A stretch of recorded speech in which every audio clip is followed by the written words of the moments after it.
I never thought I'd design my own ambush. But there I was, sitting in a pristine West Village apartment that my husband had purchased with our money. Just not for us. The leather sofa still had that new furniture smell. I traced my finger along the armrest, wondering how many overtime hours at the hospital had paid for this little love nest. 15 years of marriage converted into square footage and designer fixtures. The irony wasn't lost on me. I'd found the property documents 3 days earlier while searching for our tax returns. A separate LLC, payments from our joint investment account, and a hastily hidden key labeled office storage that absolutely did not open any office storage. The math wasn't complicated. So I did what any reasonable woman might do when discovering her husband's real estate infidelity. I made myself at home in it before he could.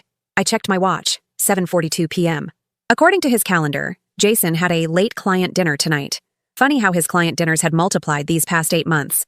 Even funnier how his cologne had changed, how he'd suddenly developed an interest in fitness, how his work calls now required privacy. I heard the elevator ding outside the apartment door.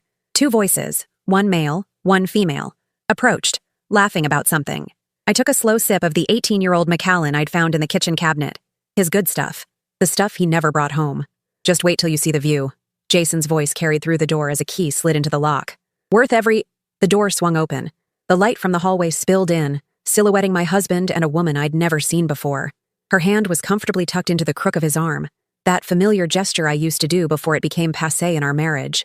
"Evening, honey," I said, turning on the lamp beside me. "Welcome home. Or should I say, welcome to your other home." The woman, petite, probably early 30s, with the kind of effortless beauty that requires serious effort, froze in the doorway. Jason's face performed a remarkable transformation from relaxed happiness to shock to poorly concealed panic in under 2 seconds. "Chloe," he managed, his voice strangled. How did you find the apartment you've been hiding from me for 6 months?" I stood up, refusing to remain seated like I was the visitor. "The better question is how you thought I wouldn't. You used our investment account, Jason. Did you think I wouldn't get statements?" The woman stepped back slightly. "Jason, what's happening? Who is this?" I extended my hand with exaggerated politeness. "I'm Chloe, the wife, the first property owner, you might say." "And you are?" "Megan," she whispered, not taking my hand, her eyes darting between me and Jason like she was watching a tennis match where both players were aiming at her. "Megan," I repeated. "Lovely to meet the reason my husband works so many late nights. Tell me, is the healthcare industry really that demanding, or has he been lying about his profession too?" "Chloe, this isn't," Jason began. "What it looks like," I finished for him. "Funny, that's exactly what my mother said when she caught my father with his secretary. Family tradition, I suppose." I walked toward the floor-to-ceiling windows overlooking the city. Beautiful view. Excellent lighting. Open concept. All the things I mentioned wanting when we were house hunting last year. I turned back to face them. "Remember when you said we couldn't afford an upgrade, Jason? I guess what you meant was we couldn't afford an upgrade for me." Jason finally managed to push himself into action, gently guiding Megan toward the door. "Maybe you should go," he murmured to her. "Oh no, please stay," I insisted. "You're as much a part of this conversation as anyone. After all, you've been living in an apartment I partially paid for." Megan's eyes widened. "You're married? You told me you were divorced." And there it was, the plot twist I hadn't anticipated. I laughed then, a genuine burst of surprised amusement. "Divorced? Well, that's news to me. I've been preparing meals, washing your clothes, and sharing your bed for 15 years with no interruption or legal documentation suggesting otherwise." Jason's face flushed red. "Chloe, please, this isn't how I wanted to get caught," I supplied. "I imagine not. No cheater schedules their own exposure party." I walked over to the kitchen island where I'd laid out my evidence. Bank statements, property documents, and photographs of text messages I'd recovered. "I especially enjoyed this exchange," I said, pointing to a printed screenshot. "The one where you told her I was emotionally unavailable since my father died, using my grief as your excuse. That was a special kind of cruelty, Jason." The silence that followed was thick enough to cut.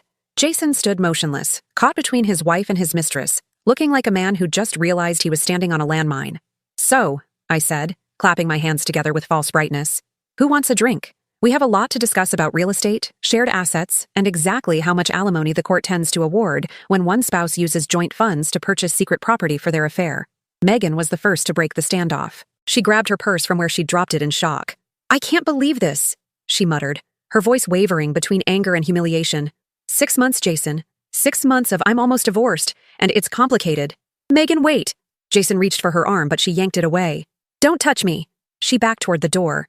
"You told me you were living with your brother while finalizing your divorce. You said your ex-wife was bitter and trying to take everything." I couldn't help but laugh. "Ex-wife? Bitter? I made him breakfast this morning." Megan looked at me then, really looked at me, woman to woman. I'm sorry. I didn't know. I believe you, I said, and I did. Her shock seemed genuine. But you should probably go before you become a witness to a homicide. She nodded and slipped out, closing the door quietly behind her. And then there were two. Jason's shoulders slumped as he moved toward the liquor cabinet. I beat him to it, slamming it shut. No, you don't get to numb this. You're going to feel every second of it. Chloe, please. We need to talk about this reasonably. Reasonably? The word tasted sour in my mouth. Was it reasonable when you told me we couldn't afford fertility treatments last year because of market instability, while you were funneling money into this place? Was it reasonable when I put my career on hold so you could pursue your partnership? Was it reasonable when I stayed by your side through your mother's illness, your failed first practice, your depression? Jason flinched with each question. That's not fair. I was there for you too. Were you? Because I remember sitting alone at my father's funeral reception while you took an emergency work call that I now suspect wasn't about work at all. He had the decency to look away. 15 years, Jason. That's what I gave you. 15 years of cooking your favorite meals, remembering your colleagues' names, planning our future. My voice cracked despite my determination to remain cold. Do you know what hurts the most? It's not even the affair. It's that you let me believe we were building something together while you were constructing an exit strategy. It wasn't like that, he protested weakly. No? Then what was it like? Enlighten me. He sank onto a bar stool, running his hands through his hair. I don't know what happened. We got comfortable, routine, and then Megan came into the practice as a new pharmaceutical rep, and she was younger, more exciting, not grieving a dead father, I supplied. Interested, he said quietly. She asked questions about me, seemed fascinated by my opinions.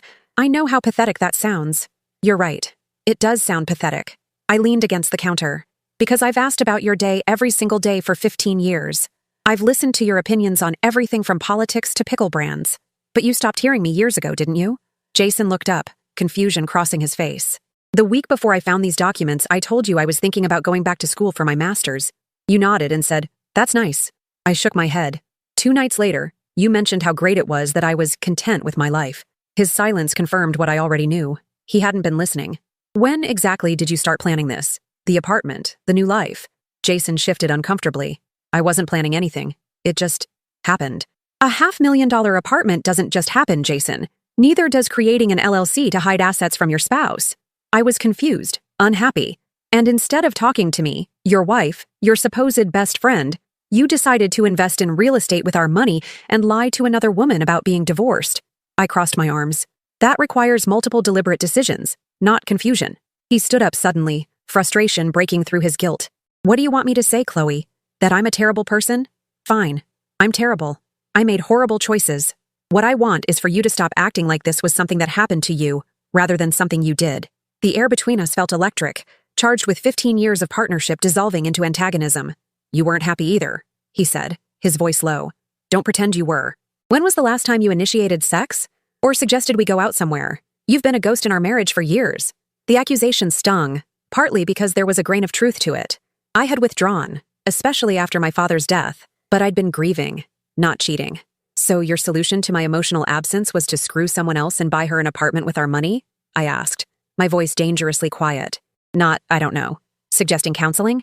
Having an honest conversation? Showing an ounce of the commitment you promised in our vows? Jason had no answer for that. The truly insulting part is that you didn't even have the courage to end our marriage before starting a new one, I continued. You wanted to keep me as a safety net while you tested out your shiny new life. Did you think I wouldn't notice when you finally decided to make the switch? Or was I supposed to just fade away when you were ready to discard me? I never wanted to hurt you, he said, the most cliched line in the cheater's handbook. And yet, here we are. I gestured around the apartment, in the physical manifestation of how much you've hurt me. He reached for me then, a reflexive gesture from years of physical comfort. I stepped back. Don't. My voice was ice. You don't get to touch me ever again. Something shifted in his eyes. The realization, perhaps, that some lines once crossed could never be uncrossed. What happens now? He asked, and for the first time, I heard genuine fear in his voice. I smiled then, not with warmth, but with the cold certainty of someone who had already mapped out the destruction to come. Now? Now we discuss the terms of your surrender. The next morning, I woke up in my bed, alone. Jason had spent the night at his brother's after I'd informed him that if he returned home, I'd be calling the police to report him for theft. It wasn't strictly true that using joint funds constituted theft, but he didn't know that, and I enjoyed watching the panic flash across his face. I reached for my phone and sent a quick text to Sarah. It's done. Meeting at 10? Sarah Jenkins wasn't just my best friend. She was also one of Chicago's most ruthless divorce attorneys. The executioner, they called her in legal circles.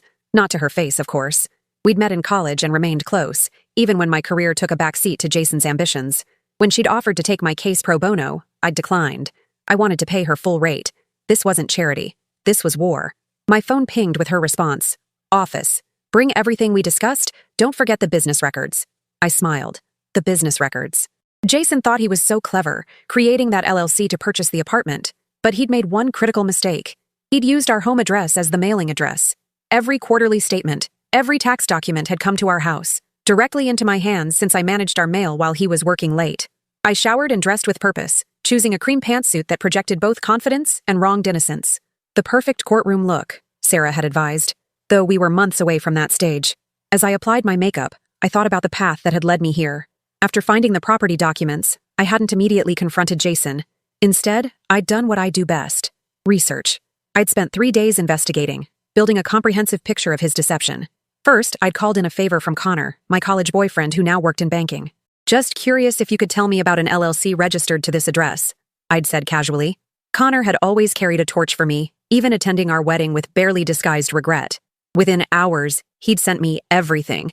The LLC's formation date, 6 months ago.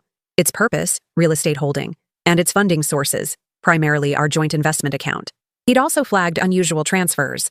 Large sums moving from our joint account to Jason's personal account, then to the LLC. Next, I'd contacted the building management of the apartment, posing as Jason's assistant. Dr. Warren asked me to verify some maintenance details for the new unit, I'd said confidently. They'd helpfully provided the complete history of the purchase, including the dates Jason had visited for showings, all conveniently aligned with his supposed medical conferences. I'd even hired a private investigator, Sarah's recommendation, who had photographed Jason and Megan entering and leaving the apartment multiple times over 2 weeks. But my masterstroke had been something else entirely. 3 years ago, when we'd updated our estate plan, I'd insisted on a fidelity clause in our post-nuptial agreement. Jason had laughed it off as unnecessary, but signed it anyway. It's just boilerplate language, I'd said casually, though I'd paid our attorney extra to craft language specific to our situation. The clause was elegant in its simplicity. If either spouse engaged in extramarital affairs resulting in financial impropriety, like, say, purchasing real estate for a lover, the wronged spouse would receive 70% of all marital assets, plus sole ownership of our primary residence. Jason had forgotten about it completely. I hadn't. I checked my bag one final time. The post-nuptial agreement, the LLC documents, the private investigator's photos, bank statements showing the diverted funds, and, my personal favorite, a USB drive containing a video of Jason and Megan entering the apartment, date stamped and clear as day. As I headed out, my phone rang. Jason. What do you want? I answered coldly. Chloe, please. Can we talk about this? There has to be a way to work through. Save it for someone who still believes your lies. I cut him off. I'm meeting with my attorney in 30 minutes to discuss divorce proceedings. Attorney? His voice rose an octave. Chloe, don't you think that's premature? We should try counseling first. Work through. The time for counseling was before you bought a sex apartment with our retirement fund, I snapped. And just so we're clear, I know about the money you've been siphoning from the practice too. That was a bluff, but his sharp intake of breath told me I'd struck gold. Mental note. Have Sarah add professional financial impropriety to our investigation. That's not what that was for, he stammered. Save it for your deposition, I said, and hung up. As I drove to Sarah's office, I thought about the quiet preparations I'd made over the past year. Even before discovering the apartment, something in me had sensed the shift in our marriage. I'd opened my own bank account, started transferring small amounts of my personal income into it. I'd cataloged our valuables, documented our financial history, and most importantly, I'd reconnected with my professional network. 2 months ago, I'd interviewed for a position at the Art Institute's restoration department, my original field before I'd scaled back to support Jason's career. They'd offered me the job last week. I hadn't told Jason. It was my safety net, my guarantee of independence regardless of how the divorce settled. Sarah was waiting in her corner office, looking every bit the legal predator in a charcoal suit and red-soled heels.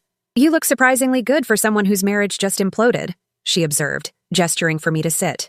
I've been preparing for this possibility longer than you think, I replied, unpacking my evidence onto her desk. Smart girl. Always knew you were the brains in that relationship. She picked up the post-nuptial agreement and smiled appreciatively. Ah yes, our little insurance policy. Let's see if he remembers signing this. He doesn't, I confirmed. When I mentioned divorce last night, he started talking about splitting assets equally. Sarah laughed. How generous of him to offer you what the law would guarantee anyway. She examined the LLC documents next. Using joint funds without disclosure, classic financial infidelity. Courts hate that. There's more, I said, sliding over my phone. Check the texts he sent me over the past 6 months. Every time he was working late at the hospital, his location data shows him at the apartment. You tracked his location? Sarah raised an eyebrow, impressed. Family sharing. He set it up years ago so I could see when he was heading home from work. I smiled thinly. Ironic, isn't it? For the next hour, we strategized. Sarah would file for divorce citing adultery and financial misconduct. We'd request an emergency hearing to freeze assets, particularly the LLC and apartment. Meanwhile, I would continue documenting everything and prepare to move forward with my new job. What about the house? Sarah asked. Do you want to stay there or sell? I considered the 4-bedroom home we'd purchased together, the garden I'd cultivated, the memories both good and poisoned. I want to keep it, I decided. Not because I want to live there forever, but because I want him to drive past it and know it's not his anymore. Sarah nodded approvingly. That's my girl. Now, one last thing. She leaned forward. He's going to try to reconcile. Men like Jason panic when they realize what they're about to lose.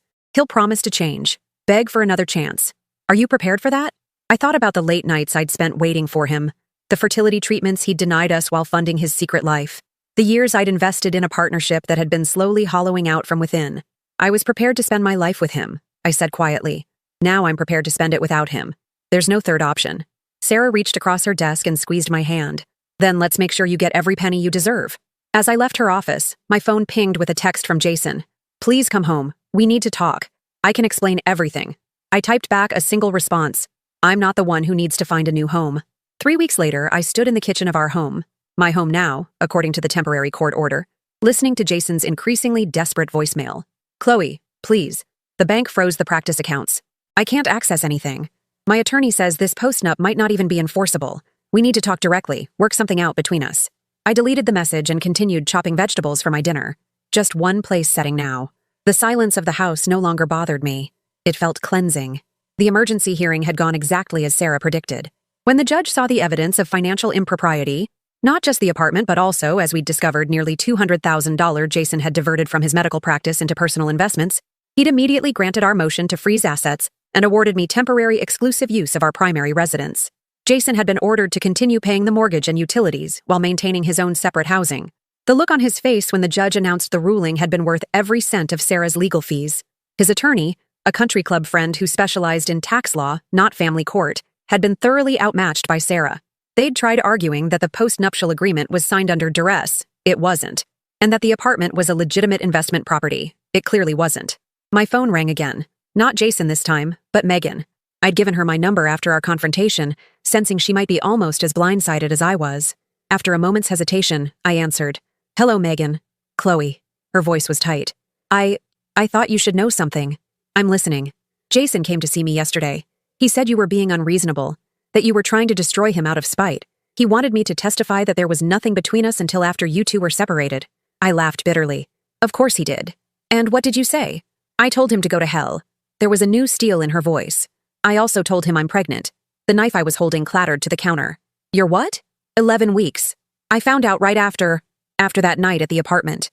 I wasn't going to tell him, but then he showed up asking me to lie for him and I couldn't hold it in anymore. The room seemed to tilt slightly. After years of Jason telling me he wasn't ready for children, after the fertility discussions he'd constantly postponed. I'm sorry, Megan continued. I know this must be painful to hear, but I thought you should know directly from me, not as a surprise in court. I gripped the counter to steady myself. Thank you for telling me. What are you going to do? I'm keeping the baby, she said firmly. And I'm filing for child support. I don't want him back. God, no. But this child deserves financial support from both parents. An unexpected laugh bubbled up from my chest. Well, you might want to get in line. There won't be much left after the divorce. There was a pause. Then Megan asked, Would you be willing to meet? In person? There's something else you should know. That's how I found myself sitting across from my husband's pregnant mistress at a quiet cafe the next afternoon. Megan looked different, less polished, more human somehow. She pushed a manila envelope across the table. After Jason left my apartment, I started thinking about what else he might have lied about. So I did some digging. She nodded toward the envelope. Turns out your husband has a pattern. Inside were printed emails, social media screenshots, and what appeared to be dating app conversations. All from Jason, all with different women, spanning back nearly 5 years. It wasn't just me, Megan said quietly. There were at least 4 others that I could find. Most short-term, but there's one, Rebecca, who he's been seeing on and off for 3 years. She works at his practice as a pharmaceutical rep, too. I flipped through the evidence with surprisingly steady hands. Why are you giving me this? Megan sipped her herbal tea. Because he tried to make me complicit in his lies. Because he told me you were cold and unloving when I can see now that you're anything but. And because she placed a protective hand over her still flat stomach. I want my child to know I did the right thing, even when it was hard. I studied her face, searching for manipulation or hidden agenda, but found only exhausted sincerity. Thank you, I said finally. This will help. There's one more thing. She hesitated. Jason told me he's planning to claim the practice is failing, that he'll need to declare bankruptcy to avoid the settlement. But I've seen the books. The practice is doing better than ever. He's just hiding income. I smiled slowly. Now that is very interesting information. 2 days later, I sat in Sarah's office as she reviewed Megan's evidence. This changes everything, Sarah said, her eyes gleaming with predatory delight. Multiple affairs over years, not a one-time mistake. Financial fraud. Planned perjury about the practice's value. She looked up at me. With this, we won't just win, Chloe. We'll annihilate him. What's our next move? We request a forensic accountant to evaluate the practice. We depose these other women, and, she smiled wickedly, we invite Megan to our side of the courtroom. The following week brought the confrontation I'd been anticipating. Jason appeared on my doorstep unannounced, his normally impeccable appearance now rumpled and desperate. You have to stop this, Chloe, he begged when I reluctantly opened the door. The practice can't survive a forensic audit. Everything I've built will collapse. I leaned against the doorframe, blocking his entry. Shouldn't have built it on lies then. I made mistakes, terrible mistakes, but this vendetta will destroy both of us financially. His voice cracked. Don't you remember the good years? Don't 15 years of marriage mean anything? I studied the man I'd once planned to grow old with, searching for any remnant of the person I'd loved. They meant everything to me, Jason. That's why your betrayal can't be forgiven. Megan's pregnant, he blurted out, watching for my reaction. I know, she told me herself, right before she showed me evidence of your other affairs. The color drained from his face. What? Rebecca, Eliza, Sophia, Lauren. I recited the names like a litany. Did you think Megan was special? The only one who mattered enough to tell me about? He staggered slightly. Chloe, those were… Save it. I cut him off. Your deposition is next week, under oath. Think carefully about whether you want to add perjury to your growing list of terrible life choices. Before he could respond, a car pulled into the driveway. Sarah emerged, followed by a man carrying photography equipment. Perfect timing, I said brightly. The appraiser is here to document everything in the house for the asset division. You remember our wedding china? The art we collected? The furniture you insisted we needed? We're cataloging it all today. Jason watched helplessly as they approached. This isn't you, Chloe. This cold, calculating person. This isn't who you are. I met his gaze steadily. You're right. It's who you made me. As Sarah and the appraiser reached the door, I stepped back. You should go now. Your life is falling apart, and I wouldn't want you to miss a second of watching it happen. He left without another word, shoulders slumped in defeat. For the first time since discovering his betrayal, I felt no satisfaction in his pain. Only a quiet certainty that justice was finally being served. 6 months later, I stood in the gallery of the Art Institute, supervising the installation of a newly restored Monet. My new position as assistant conservator had proven to be everything I'd hoped for, challenging, fulfilling, and completely mine. The divorce had been finalized 3 weeks earlier. In the end, Jason hadn't fought the terms. When faced with the mountain of evidence, the multiple affairs, the financial deceptions, the planned perjury about his practice's value, he'd folded completely. I received the house, which I promptly listed for sale, 75% of our marital assets, and ongoing alimony that would decrease gradually over 5 years as I rebuilt my career. Jason kept his practice, though the forensic audit had revealed enough questionable financial maneuvers to warrant a separate IRS investigation. The West Village apartment had been sold, the proceeds split according to the post-nuptial agreement. I never set foot in it again after that first night. The memory of sitting in that leather chair, waiting for my life to implode and transform simultaneously, was enough. Megan had given birth to a daughter 2 months ago. We maintained a strange, cautious friendship, brought together by shared betrayal, and now linked through a child I occasionally saw in photos but would likely never meet. Jason was minimally involved in his daughter's life, sending support payments but keeping emotional distance. Some patterns never change. My phone vibrated with a text from Sarah. Drinks tonight to celebrate? That British curator you mentioned will be at Gibson's. I smiled. Sarah had appointed herself my re-entry sponsor into single life, insisting that 38 was barely getting started, and that I had years of hotness ahead after being wasted on that cheating doctor. Maybe, I texted back. Finishing installation here. We'll let you know. As I directed the lighting technician to adjust the angle illuminating the Monet, I felt a presence behind me. I turned to find Connor, my college boyfriend, now the banking executive who had helped me uncover Jason's financial deceptions, standing with his hands in his pockets. The rumors are true, he said, glancing at the painting. You did get the restoration job. 6 months now, I confirmed, surprised to see him. What brings you to the Art Institute on a Thursday afternoon? Business lunch nearby, but truthfully? He smiled sheepishly. I heard through mutual friends that you were working here. Thought I'd see if you might want to grab coffee sometime. I studied him. The familiar, crooked smile, the confidence that had always come naturally to him, the history between us that predated all the pain. Coffee, I repeated thoughtfully. Just coffee? For now. His eyes met mine directly. I heard about everything, Chloe. I'm sorry for what you went through. Thank you. It was educational. I turned back to the painting. I learned what I'm capable of, what I'll never tolerate again. That sounds like a woman who knows exactly what she wants, Connor observed. Getting there, I admitted. Some days I'm still finding my way. We stood in comfortable silence, gazing at the Monet, the way the water lilies seemed to float on the surface while concealing depths beneath. So, coffee? He prompted gently. Not yet, I decided. But maybe dinner, next month, when I'm ready. He nodded, accepting the boundary without question. I'll be here when you are. No rush. After he left, I remained in the gallery, watching as visitors moved through the exhibit, each seeing something different in the same artwork. 6 months ago, I thought I knew exactly what my life would look like. 15 years, mapped out in shared dreams and unified plans. Now each day was uncharted, constructed entirely by my own choices. That evening, as I declined Sarah's invitation and instead walked alone through Millennium Park, I found myself stopping to watch a young couple arguing near the bean sculpture. The woman wiped away tears while the man gestured emphatically, his body language screaming defensiveness. For a moment, I saw myself and Jason in them. The early disagreements that I'd smoothed over, the red flags I'd painted white through compromise and concession. I almost approached them, almost shared my hard-won wisdom about trusting instincts and maintaining boundaries. Instead, I continued walking, letting them find their own path as I had finally found mine.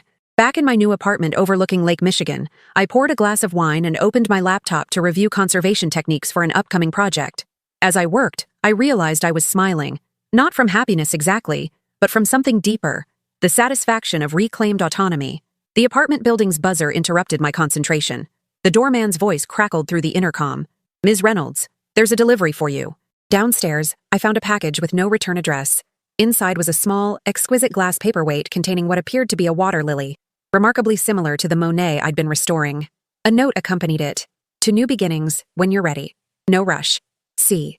I placed the paperweight on my windowsill where the morning light would catch it. Not a commitment. Not yet. Just a possibility to consider when the time was right. That night, as I stood on my balcony watching the lake's shifting surface under moonlight, I thought about the strange, painful journey that had led me here. The betrayal that had nearly broken me had instead forced me to rebuild myself, stronger and wiser than before. I hadn't just survived Jason's betrayal. I had transcended it. The woman who had sat waiting in that apartment 6 months ago, heart pounding with betrayal and rage, was gone. In her place stood someone new, a woman who had learned that the most important vows aren't the ones we make to others, but the promises we make to ourselves. To new beginnings, I whispered to the night, raising my glass to no one but myself. After all, I was the only audience that mattered now.